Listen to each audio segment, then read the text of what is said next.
Good afternoon and welcome to the first Gutman Library Book Talk of the academic year. Today we'll be discussing the book Sister Resisters, Mentoring Black Women on Campus. Please note that chat is disabled for attendees. However, you may enter your questions into the Q&A feature, which will be active throughout the event. I would like to introduce our authors now. Janie Ward, an alumna of HGSE, is Professor Emerita at Simmons University. Along with her teaching responsibilities, she works with youth counselors, secondary school educators, and other practitioners in a variety of school-based and out-of-school settings. Tracy Robinson Wood is also an alumna of the Ed School. She is Professor of Applied Psychology at Northeastern University, whose research investigates intersectionality among race, ethnicity, gender, sexuality, and class. Janie and Tracy, the stage is yours. Thank you. Thank you. All right. I am going to pull up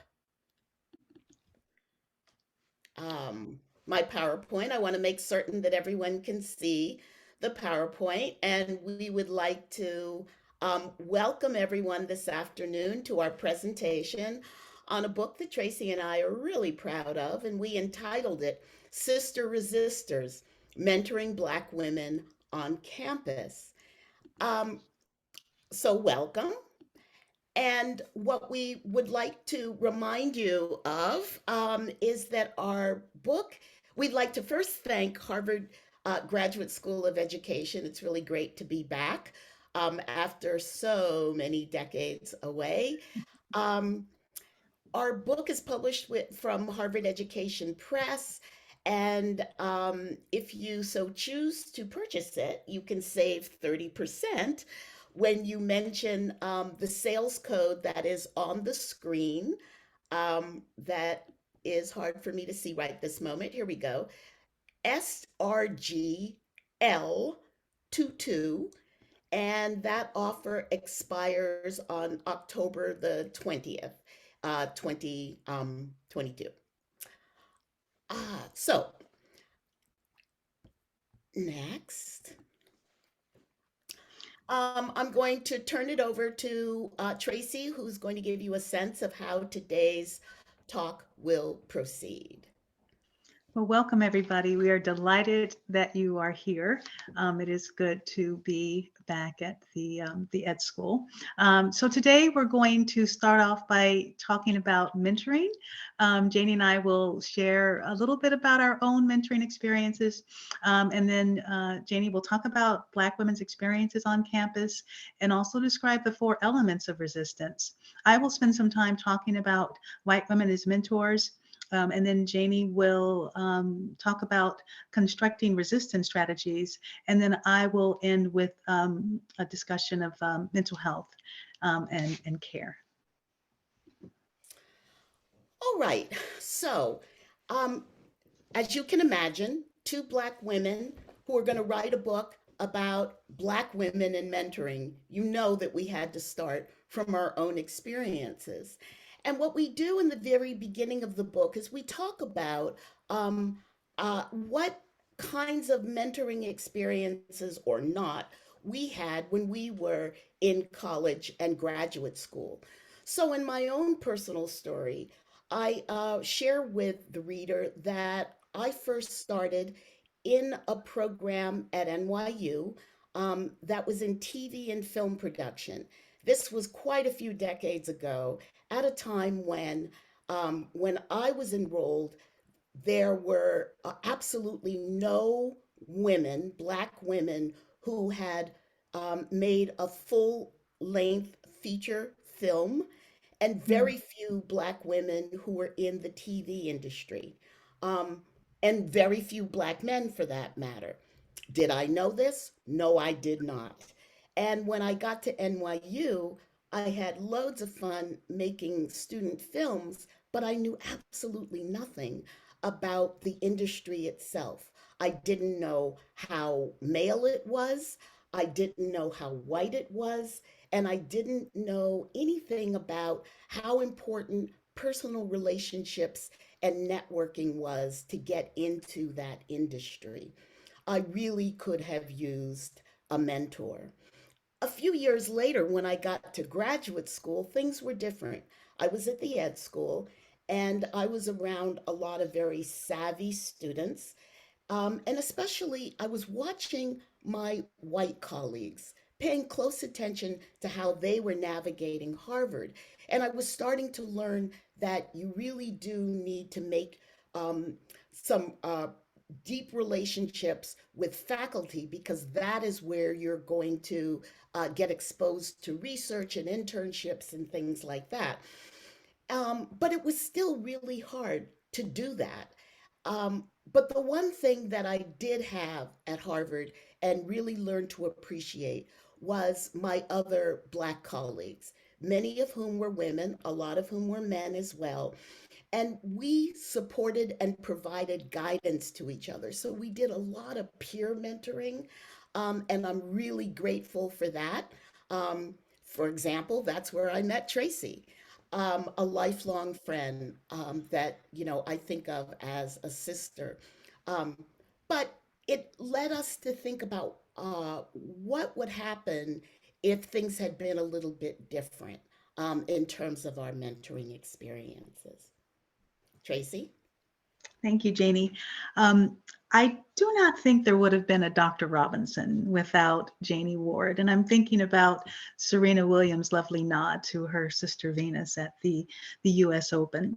I'm very grateful to Janie and to a host of other students at HGSE who just very freely and willingly gave of their wisdom, their comfort, and their care. It was extremely helpful. But I also think that schools and universities don't do enough when they rely on students, often BIPOC students, affinity networks, in order to endure an accurate academy. And so education is certainly a site of incredible opportunity. And we celebrate that, but it can also be a site of alienation and discrimination and just real hardship for a lot of students. I, like Janie, did not have a declared mentor in college or in graduate school. There were people who acted as mentors and guides, but I needed a mentor. And actually, the truth be told, I needed a team of mentors who could stir consciousness and help to validate my experiences and expose me to some wonderful professional academic opportunities. So I began college 3 months after my mother had died. And as an adult, I have become extremely mindful of the extreme vulnerability that I occupied in that role. I graduated from a small liberal arts Christian college 4 years later. Most Californians had never even heard of it. And so when I arrived to Harvard, I was extremely excited and extremely poor. And so it was a good day, a very good day, when I could buy a cup of coffee at Warburton's and take the bus to my work study job. So not everybody gets mentored, and certainly people can get mentored differently. And so in the book, I wrote, what must the mentee do? And who must the mentee be to have a mentor? Offer their time, treasure, and talent to the growth of a yearning young adult. And so that was a query that I had. I asked that of myself because I wondered, and I saw that there were some people being mentored, and I certainly saw that I was not. But I also know that I relied heavily on people who were kind, and I benefited from nearly 18 years of exceptional mothering.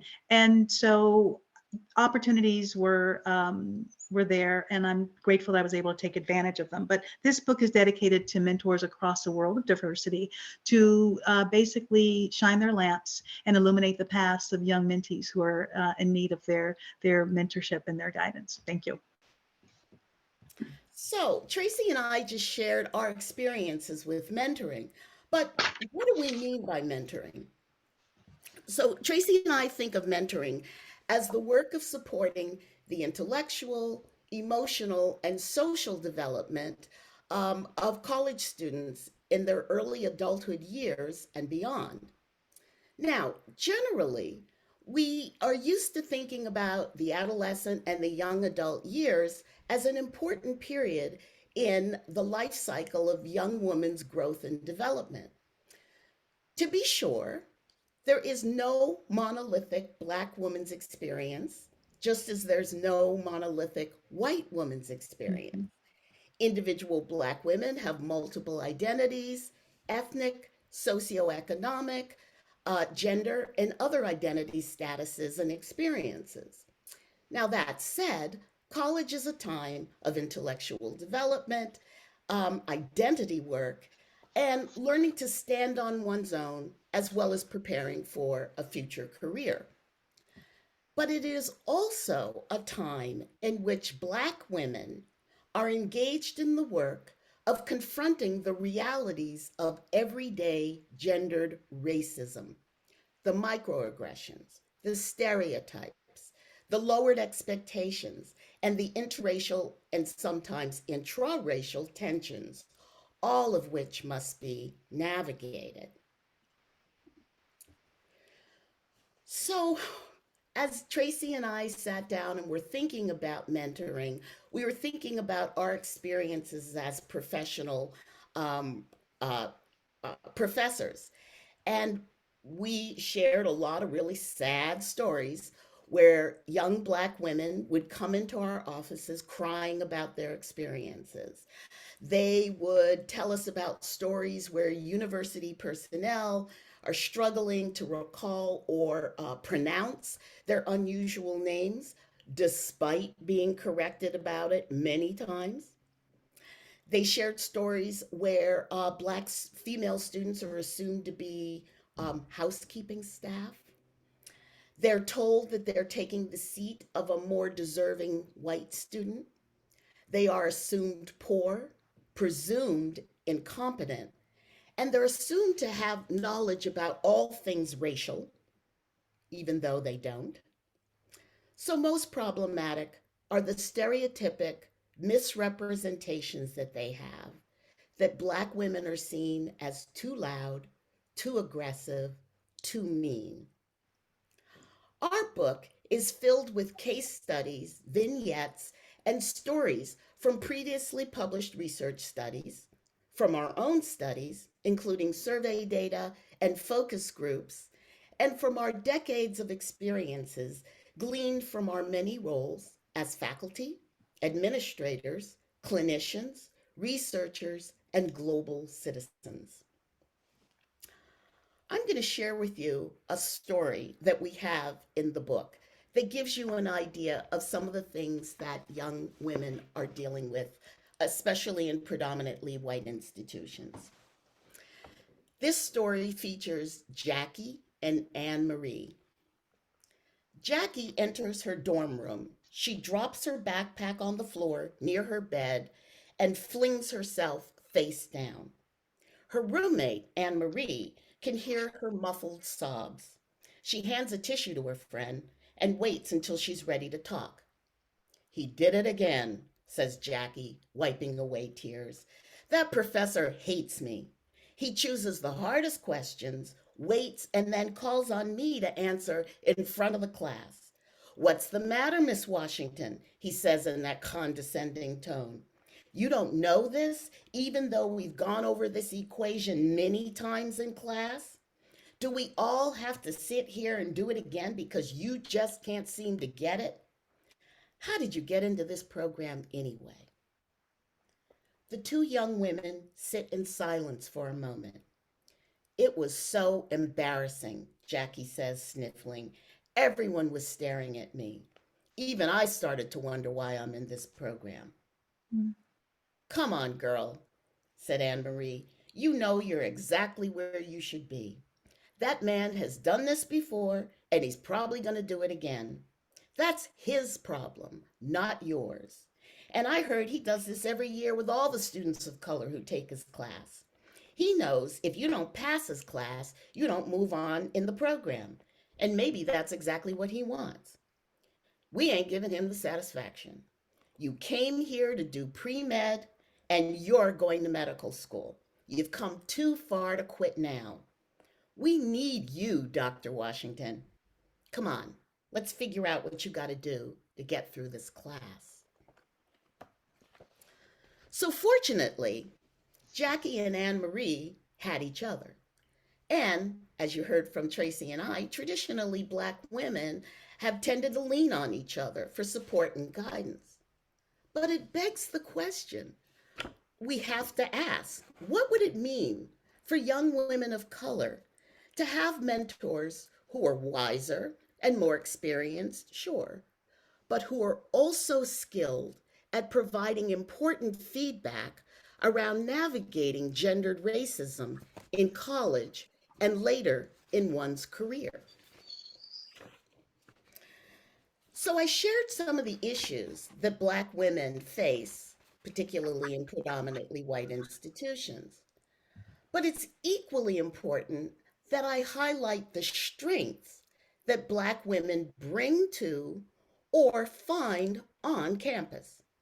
And these include relational connections that are personally and culturally affirming, and the opportunity to construct effective resistance responses to the effects of gendered racism and other forms of bias. These response strategies will serve them well lifelong. And that's why it's so important. So let's for a second talk about resistance.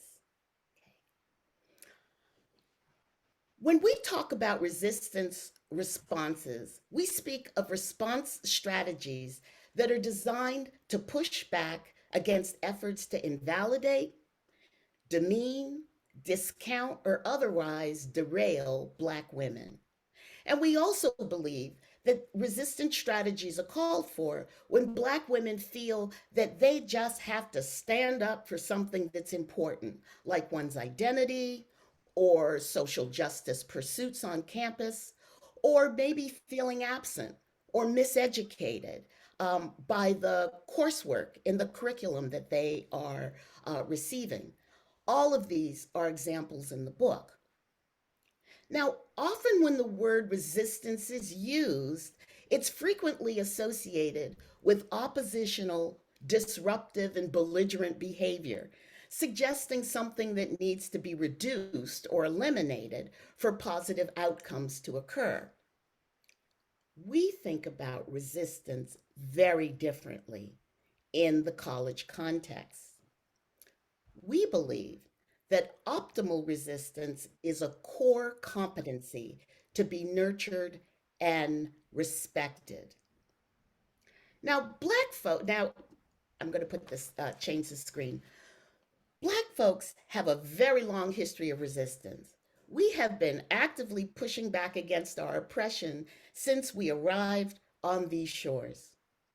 And we all know that where there is oppression, there is resistance. Now, in our book, we highlight 4 key elements that we've uncovered over our years of studying resistance. First, resistance is functional, by which we mean that it serves as a means of pursuing an intended outcome.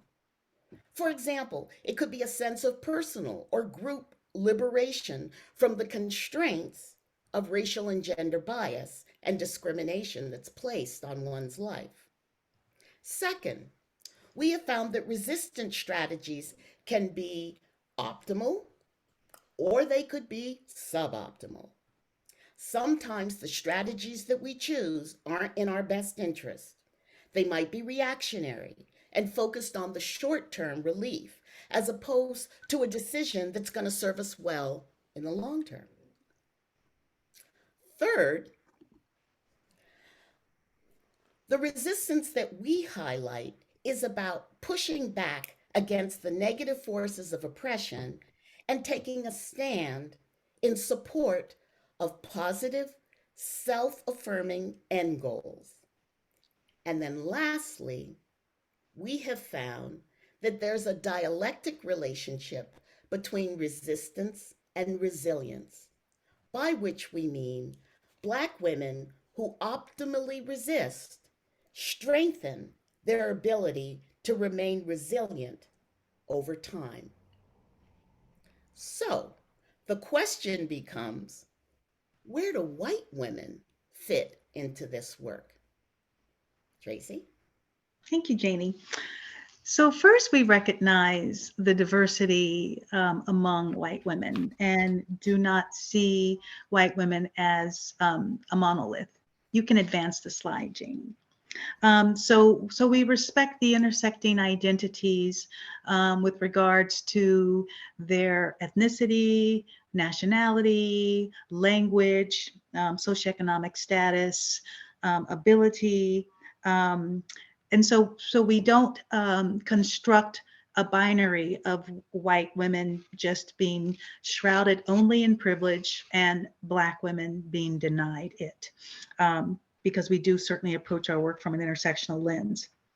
At the same time, we realize that white women have benefited mightily from affirmative action, and they are the majority of mentors in higher education. When you think about the spaces in higher education where white women are, consider residential life. You can advance the slide, Janie.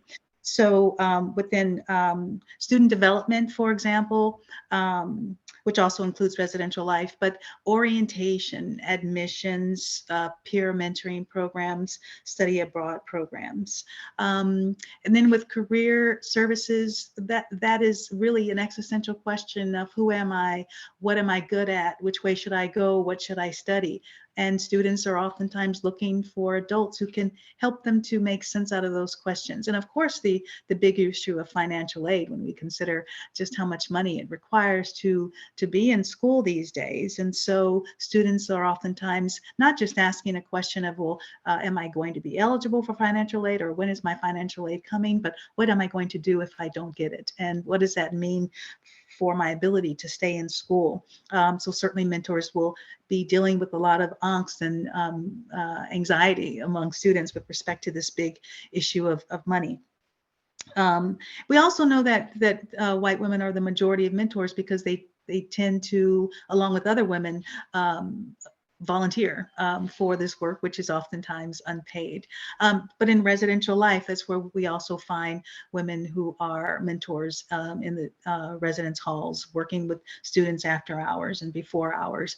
And then accessibility services, sometimes referred to as disability resource center, where students are seeking to get accommodations to deal with physical, psychological, intellectual challenges that require knowledge of the law and contact with faculty and staff so that students can have their accommodations. So all around our campuses, this is where we find really the majority of mentors, women who will certainly interact with Black young women.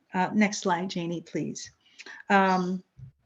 We also know that irrespective of the racial and ethnic differences among women, that as women, we have been reared, for the most part, all of us, within a heterosexist patriarchal system, which basically, as Adrienne Rich says, patriarchy is the power of the father, a familial, social, ideological, political system in which men, by force, direct pressure, or through ritual law and language, customs, etiquette, education, or division of labor, determine what part women shall or shall not play, in which the female is everywhere subsumed under the male. So we have across our diversity as women been exposed to that system. So how does that get expressed? We see that it gets expressed with regards to niceness regulation. So we refer to this in the book as this compliance, self-silencing, this unwavering cooperativeness, intense fear of conflict, avoidance of confrontation. We also know that when young Black women are contending with microaggressions and racism on campus, that speaks to conflict and needs mentors who are able to rise to and recognize those challenges that the young Black woman is describing. External validation basically speaks to internalization of others' ideals or ideas, values, norms, beliefs, values, without critique or critical examination. It's from a psychological lens, it's introjection, it's swallowing whole other people's thoughts and beliefs, upholding the status quo. walking the party line. And then the body policing basically refers to the surveillance of oneself and others with respect to adherence to societal norms, and not just with respect to beauty, but desirability and appropriateness. So when we think about the challenges of resistance for white women, to be able to function well as intentional mentors and optimally help young Black women resist, what are those challenges? Next slide, please. So we know that the long arc of white supremacy has fostered power imbalances. We know that that white women can be tentative to explore their proximity to racism. And we also know that if there's no connections with regards to your residence or your employment in terms of these relationships with Black women, the question is, where do white women acquire the skills to competently engage in conversations about race talk in a way that feels comfortable, or even where they're able to feel a sense of competence within themselves. We know that institutional forces keep critical information from us about each other. And so we are mindful of that dilemma, that conflict. There's a case in our book that I wanted to just speak to. The lovely part of this particular case is that we're dealing with a young woman named Ameda. She is a 20-year-old junior, and she's applying for internship positions. Her family immigrated to the United States from Eritrea. And she was in class and had become aware of some studies that basically talked about how employers might discriminate against people if they see that the person has an ethnic sounding name. And so Ameda mentioned to her mentor, Susan, a white woman, she said, "I am not changing my name for anybody. Why should I be ashamed of who I am? If people don't want to hire me because they suspect that I'm Muslim and a Black African woman, then I do not want my internship there." So Susan did not really know how to respond to Ameda, and she was talking later to her colleague, Lila. And so she basically said, "I'm pleased that Ameda is proud of her name and nationality. Changing her name so that a racist employer can identify her as a Black female who might also be Muslim does not mean that she's ashamed of herself." But I can't help but thinking that if she called herself Amy, that more doors would open for her. And she didn't create this racist society, and I know that it's not fair, but I just want her to forget about the silliness of racism and secure this internship. And so basically, Lila says to her, and thanks Susan for listening to Ameda and creating an environment where they could speak freely. But she says, but if she took your advice and changed her name to Amy, what else would she have to change to fit into a system that is dictated by white racist norms? We do not want Ameda to erase who she is. Will straightening her hair be next, or fixing her nose, or not wearing her hijab? And so this case study beautifully illustrates differences between two white women, but giving and receiving nonetheless help. And so Lila makes a suggestion of looking at this from a structural lens, that maybe we could do some training with our internship sites about the findings from this research study, so that it's not put all on the student to try to navigate this particular system, because ultimately that's not fair to her. So Janie is now going to talk about constructing resistance strategies. Okay. Thank you, Tracy. Towards the end of our book, we offer mentors a way to think about and ultimately work with Black students to build resistance tools that can be used in response to an incident of discrimination or in a racially charged situation, like the one that Tracy just shared with us. Strategy adoption, of course, depends on the situation, the persons involved, the power dynamics at play, and the calculus that one makes regarding consequences to the self when adopting a particular resistance strategy. So, this is really complicated work. And this is not a one size fits all kind of thing.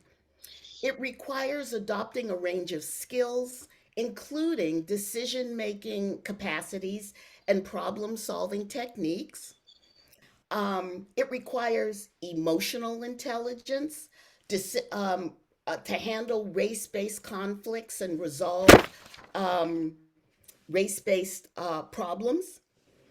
It requires a strong self concept, racial self efficacy, socio political awareness, cultural knowledge, and the ability to self advocate. So, as you can imagine, as Tracy and I were putting all of this together, we reached out to the work of lots of other researchers who have talked about in greater detail some of those issues that I have mentioned. We work with a four-dimensional model, and let me make certain that I find it. Um, it is called See It, Name It, Oppose It, and Replace It. And in it, we are integrating the resistance effort, how around affect, how we feel, with action, what we do, and awareness, what we need to know. Because all three of those support the application of each of these dimensions. And I'll do it very quickly. Um, See it is about reading the situation. It's observing, listening for, and picking up on patterns of discriminatory bias. A whole lot of gendered racism today is not overt, it's not in your face, but students come in and they tell us that they feel that something is not right. So it calls for a certain kind of emotional intelligence, having the capacity to be aware of, define, control, and then appropriately express one's racialized emotions. The second is called, we call name it, naming the situation. And this is about establishing criteria for determining if something is sexist or racist, or if some other ism, sexism, racism, uh, Mhm. some other ism is or is not at play. So it requires that you understand how racism works on the multiple levels in which it exists: interpersonal, cultural, systemic.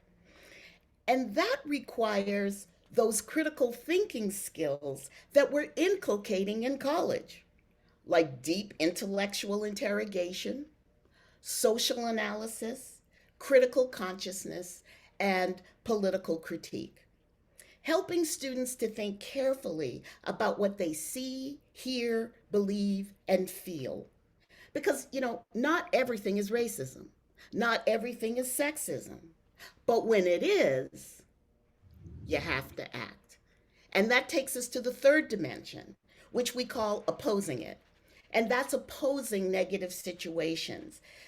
And that requires sometimes that it means standing up, fighting back, speaking up, and asserting moral authority. That can be done internally.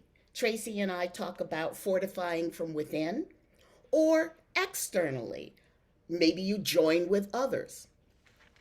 Most important, opposing involves crafting effective and efficient resistance strategies that are customized for the specific circumstances that are being addressed. The final dimension is what we call replacing it, or sometimes we call replenishing it. Here we speak about the very real work that's required to constantly create effective response strategies. Replacing it speaks to replenishing the spirit, and it is perhaps the most essential tool that a resistor can possess. It's about tapping our reservoir of cultural understanding that can be extracted from our knowledge of self, racial, and ethnic identity, Black history, spirituality, and self care. Black students can use this knowledge to challenge self defeating beliefs about who they are and substitute those negative with positive self images, with pride, with self respect, with faith, and with trust. We call these holding on tools because these are the life tools that promote strength, fortitude, patience, optimism, and love.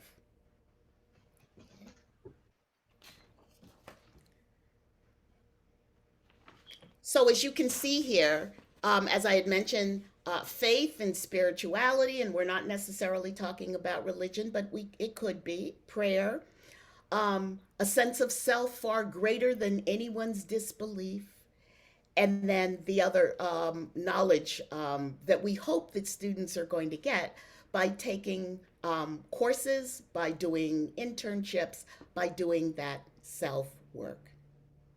Tracy. Thank you, Janie. So I'm wanting to talk about mental health. Could you advance the slide, Janie? So basically, mental health refers to well-being emotionally, psychologically, and socially. There's a lot more emphasis lately in the media about mental health, which I think is a good thing. It takes courage to say, I need some assistance.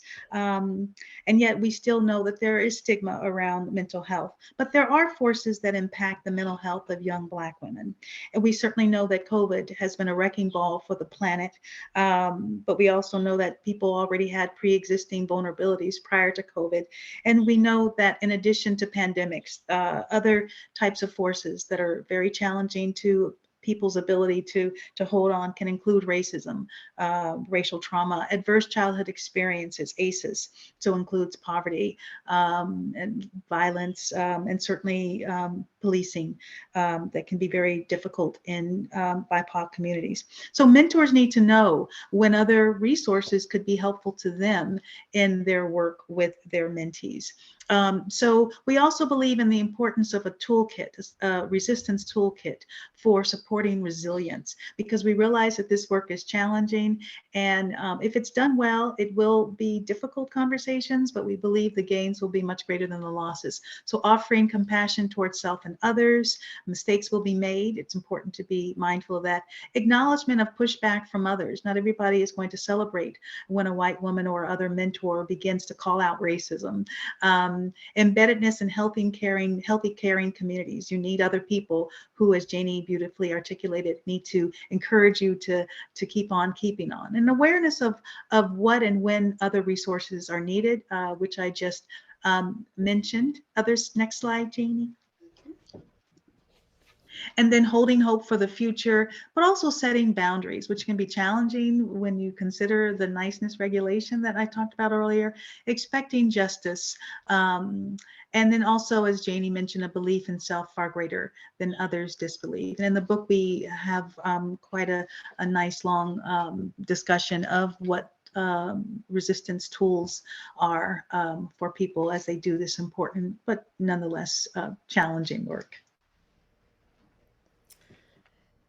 So, as a final statement, there are those who argue that racial progress in America has only occurred when the interests of Black people have overlapped with the interests of the broader white society. In our book, we're arguing two ideas. First, that Black women have a vested interest in knowing where, how, and when they must resist, and that knowledge contributes to their self determination and liberation. Secondly, we're arguing that white women need to see that they have a vested interest in exploring where, how, and when they themselves need to resist in order to improve their own lives. The interests of these two groups of women overlap. Now, the answer to where, how, and when these different groups of women resist is going to differ because they are at very different places in our society. However, we believe that the need to resist is the same for all women, right? And when women can come together and support each other around their resistance, both women will grow. And hopefully, society will get a little better. So, thank you. Here we go. All right. Thank you so much for this. So we are going to start answering some of the questions that we've been receiving. And we're still accepting questions, so feel free to use the Q&A feature, which is those two speech bubbles that you see on the bottom of your screen. First question is, thank you for this valuable information. I'm looking forward to reading the book. What is number 3 of the 4 elements of resistance?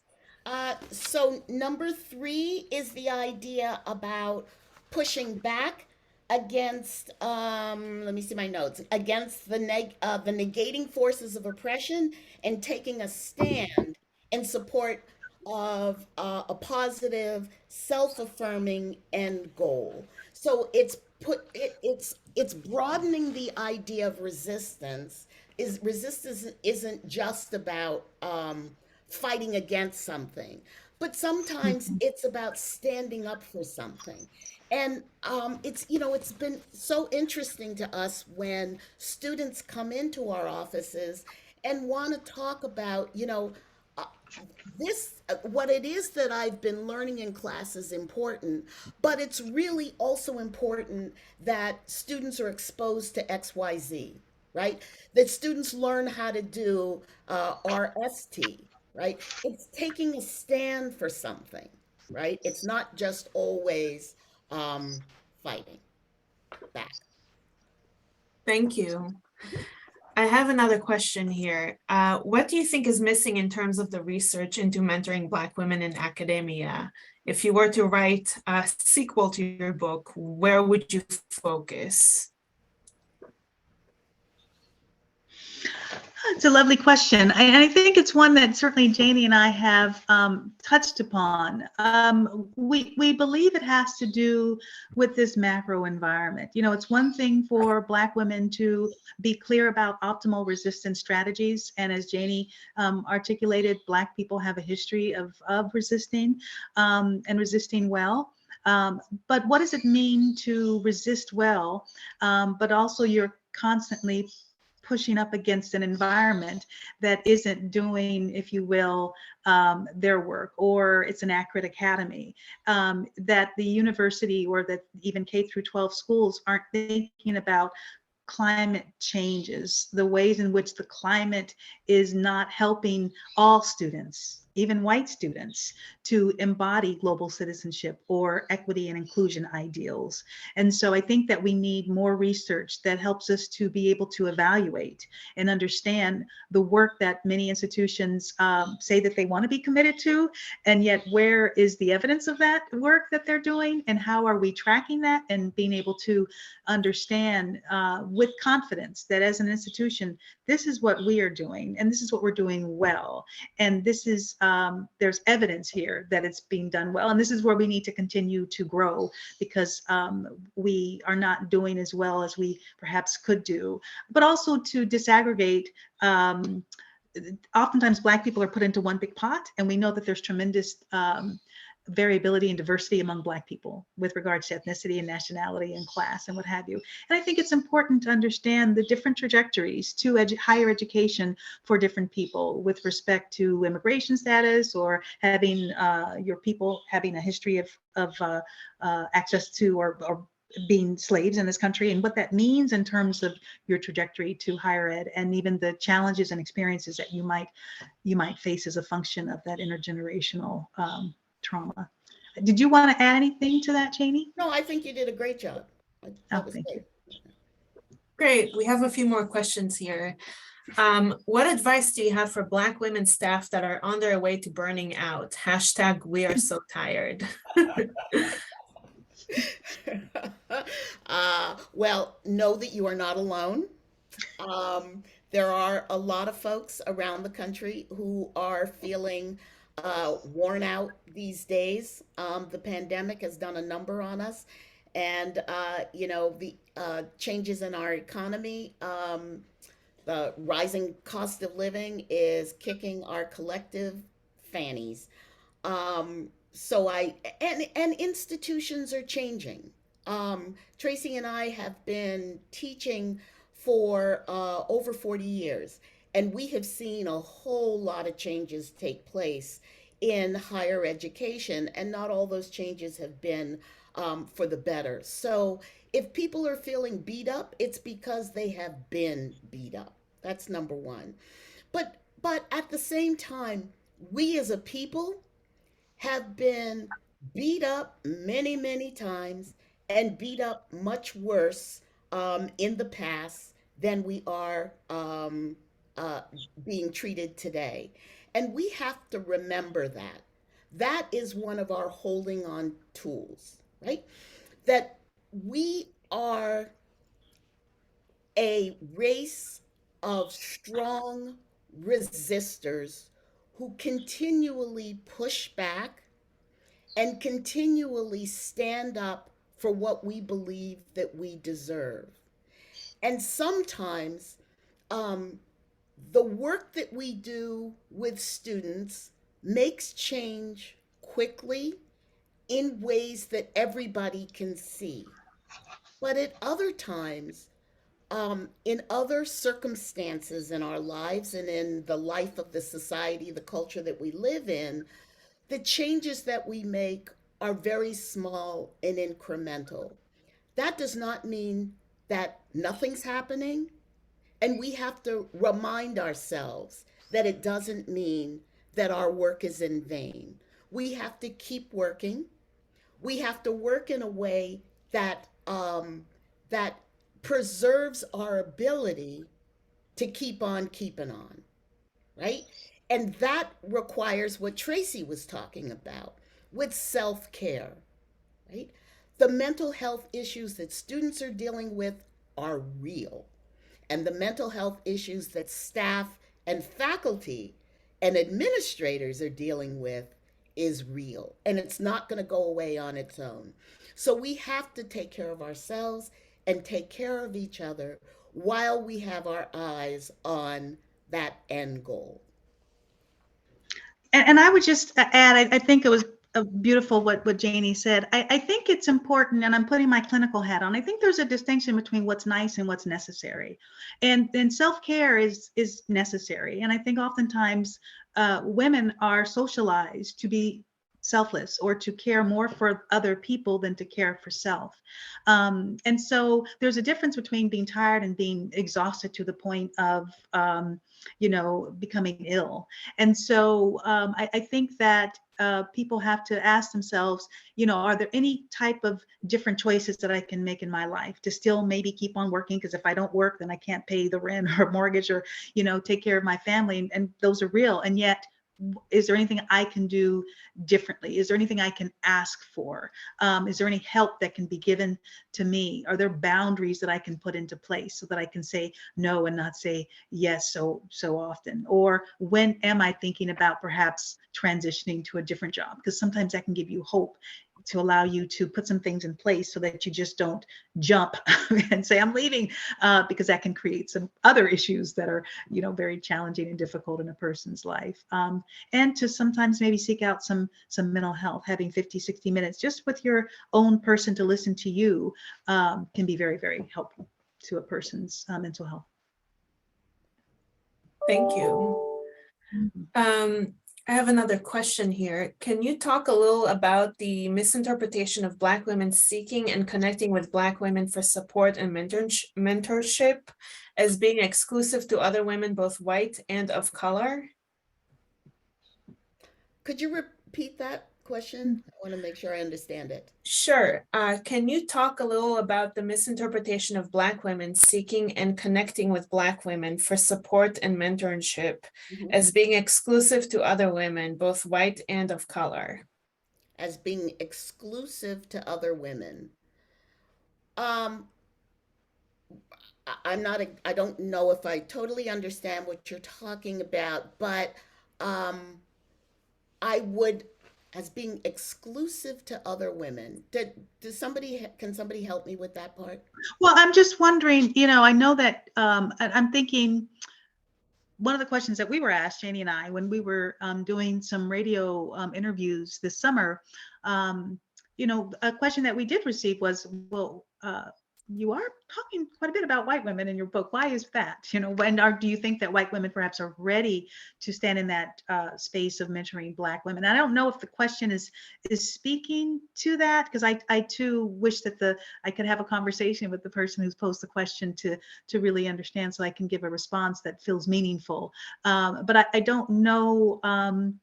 Some people have asked us, well, wouldn't it make more sense for a Black staff member or faculty member or advisor to mentor a Black student? And I don't know if it's within that vein that the person is asking the question, but Janie certainly, and I know that the majority of mentors on campus are white women, especially within higher ed. And we believe that we've had relationships with white women in our own lives as friends and colleagues over time.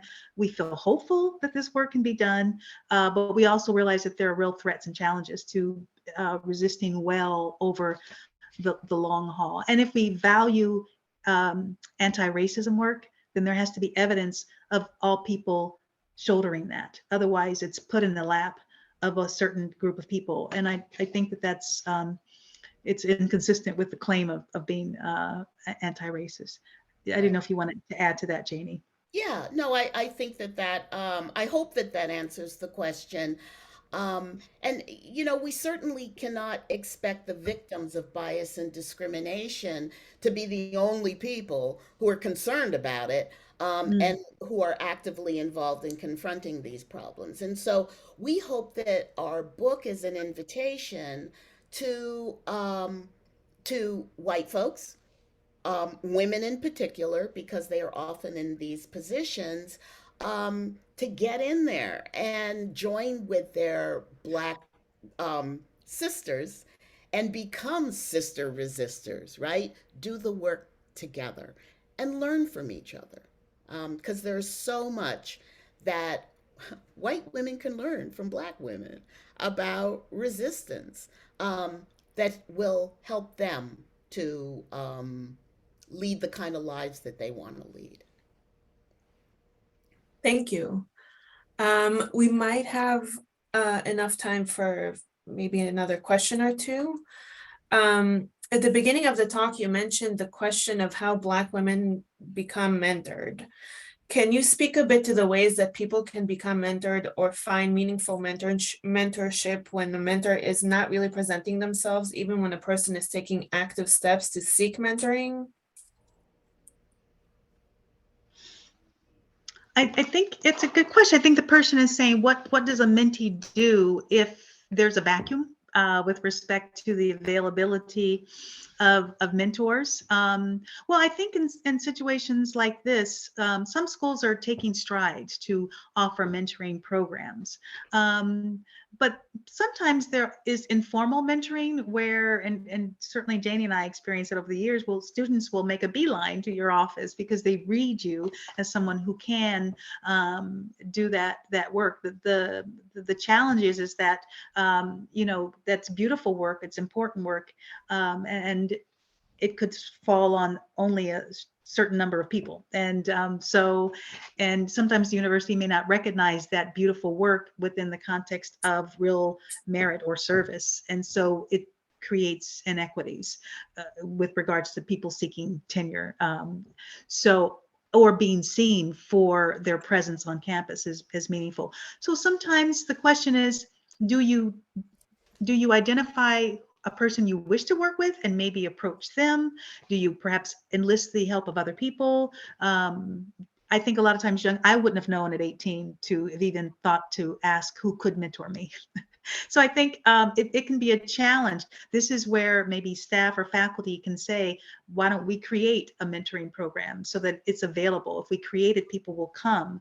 But I think the question is that what does a young person do to be mentored if people aren't stepping up to fill that role? And so mentors can sometimes be outside of the university, and there can be multiple mentors. It may not be an academic, but they can still provide guidance, as meaningful guidance.